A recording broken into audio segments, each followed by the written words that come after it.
Hello everyone and welcome back. आज के session में हम लोग एक बहुत इंपॉर्टेंट सेक्शन पढ़ने वाले हैं विच इज़ वायरस। देखो, हम लोगों ने पढ़ा था कि टोटल तो 5 किंगडम्स है, लेकिन वायरस को ये पांचों किंगडम में कहीं भी जगह नहीं मिली। ऐसा क्यों? क्योंकि जब वायरस एक होस्ट के अंदर नहीं होता है ना, तो वो मेटाबॉलिकली इनएक्टिव होते हैं, यानी कि वो इनर्ट होता है। यानी वायरस को अगर अपना काम करना है, मेटाबॉलिज्म बताना है, तो उसको एक पैरासाइट जैसे एक्ट करना है, उसको अपने होस्ट के अंदर रहना है। यानी हम कहेंगे कि virus is a obligate intracellular parasite. यहाँ तक बात समझ आई? तो जब वायरल इन्फेक्शन आपको होगा या कहीं भी वायरस जाके इन्फेक्ट करेगा, तो वायरस का जो जेनेटिक मटेरियल है वो होस्ट के अंदर जाएगा। एंड फिर वी विल से कि जो वायरस है वो मेटाबॉलिकली एक्टिव सिर्फ होस्ट के अंदर है। तो सबसे पहले तो वायरस के स्ट्रक्चर को हम लोग समझने की कोशिश करते हैं। तो वायरस ना कुछ ऐसा दिखता है।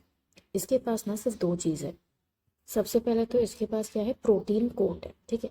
उसके अंदर सिर्फ जेनेटिक मटेरियल, हमको अच्छे से पता है कि जो जेनेटिक मटेरियल होता है वो क्या होता है, वो न्यूक्लिक एसिड होता है।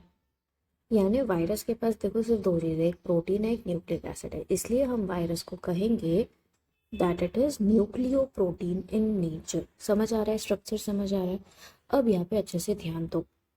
जो ये हमारा वायरस का प्रोटीन का कोट है उसको हम कहते हैं कैप्सिड। तो प्रोटीन क्या है? पॉलीमर है, यानी कैप्सिड भी क्या है? पॉलीमर है, करेक्ट।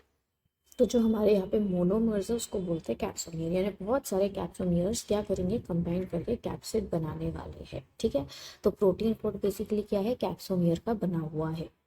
अब देखो, अगर हम वायरस के जेनेटिक मटेरियल के बारे में बात करते हैं, तो या तो वो डीएनए रहेगा या तो आरएनए। देखो, दोनों डीएनए आरएनए वायरस में कभी प्रेजेंट नहीं रहेगा, दोनों में से कोई एक प्रेजेंट रहेगा। तो डिपेंडिंग कि वायरस किसको इन्फेक्शन कॉज कर रहा है, मतलब वो प्लांट को इन्फेक्शन कॉज कर रहा है या वो एनिमल को कॉज कर रहा है या वो बैक्टीरिया को कॉज कर रहा है, उसके हिसाब से उसका जेनेटिक मटेरियल होता है। अब अगर मैं बैक्टीरियोफेज के बारे में बात करूँ, यानी वायरस जो बैक्टीरिया को इन्फेक्ट करता है, तो यहाँ पे जेनेटिक मटेरियल क्या रहेगा? आरएनए रहेगा, वो भी सिंगल स्ट्रैंडेड, ठीक है। अगर हमारा बैक्टीरिया प्लांट को इन्फेक्ट करने वाला है, तो देखो कैसे याद रखना, पी और डी थोड़ा एक जैसा दिखता है, डी डी डी, है ना। बी और डी एक जैसा दिखता है ना। तो बी के साथ डी जाएगा, बैक्टीरियोफेज के साथ डीएनए जाएगा, जो कि डबल स्ट्रैंडेड होता है। अब पी के जैसा कौन दिखता है? आर, है ना। पी में एक डंडी लगा दो तो आर बन जाएगा। तो प्लांट को जो बैक्टीरिया इन्फेक्ट करते हैं वो होते हैं सिंगल स्ट्रैंडेड आरएनए। समझ आई बात? और आखिरी में बारी आती है एनिमल्स की। तो एनिमल को इन्फेक्ट करने वाले जो बैक्टीरिया होते हैं उसके पास या तो डीएनए होगा या तो आरएनए, दोनों एक साथ नहीं रहेंगे। समझा? अब अगर कोई पूछे कि ये वायरस, ये टर्म आई कहाँ से, तो देखो, वायरस का मतलब होता है वेनम, ठीक है। और ये टर्मिनोलॉजी हमको वायरस की दी किसने? पाश्चर ने, लुइस पाश्चर ने वायरस हमको ये टर्म दिया और समझाया कि इसका मतलब होता है वेनम। और इसको सबसे पहले एक क्रिस्टलाइज्ड फॉर्म में ऑब्टेन किसने किया? So that person was none other than Stanley. तो स्टैनले और जो हमारा पाश्चर है उसने बहुत ज़्यादा मेहनत की थी ये सारी चीज़ें करने में। हम ये कह सकते हैं कि जो वायरस है वो बेसिकली एक्ट करता है कनेक्टिंग लिंक जैसे between living and non living, क्योंकि पूरा टाइम भी मेटाबॉलिज्म नहीं कर रहा है ना, तो प्योर फॉर्म ऑफ लिविंग तो हम उसको नहीं ही कह सकते हैं।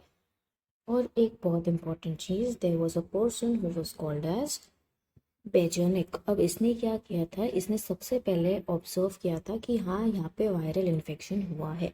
वो ये नहीं कह पाया था कि हाँ टोबैको प्लांट में वायरस नहीं इन्फेक्ट किया था, पर उसने ये ज़रूर कहा कि ये जो भी पार्टिकल है ये बैक्टीरिया से भी छोटा है। और जो फ्लूइड को उसने टर्म दिया था that was called as कंटैजियम vivum fluidum. तो क्या हुआ था, एक टोबैको का प्लांट जो था वो इन्फेक्टेड था, उसमें से उसने फ्लूइड निकाला और उसने क्या किया, एक हेल्दी टोबैको प्लांट को दे दिया, और जो हेल्दी टोबैको प्लांट था वो भी डिसीज्ड हो गया। तो ये फ्लूइड का नाम जो उसने रखा that was contagium vivum fluidum. समझ आई बात? So this was all about virus that you need to know. यहाँ पे सारे इंपॉर्टेंट पीवाईक्यूज है हमारे स्क्रीन पे जो कि एग्जाम में पूछे जाते हैं। So with this I hope जो भी वायरस वाला सेक्शन है that is clear for you guys. Let's meet soon in the next session.